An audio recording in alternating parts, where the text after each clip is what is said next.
kyakkyawar fuskarki, dogon gashinki, zunan zauna ke naka ƙauna hasken ruhina, fata na ganni tare da ke soyayya.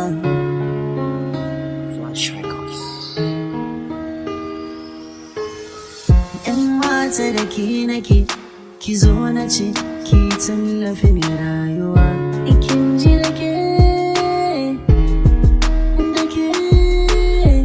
yan mata da ke nake, ki zo na ce ki tallafin rayuwa. It's been a while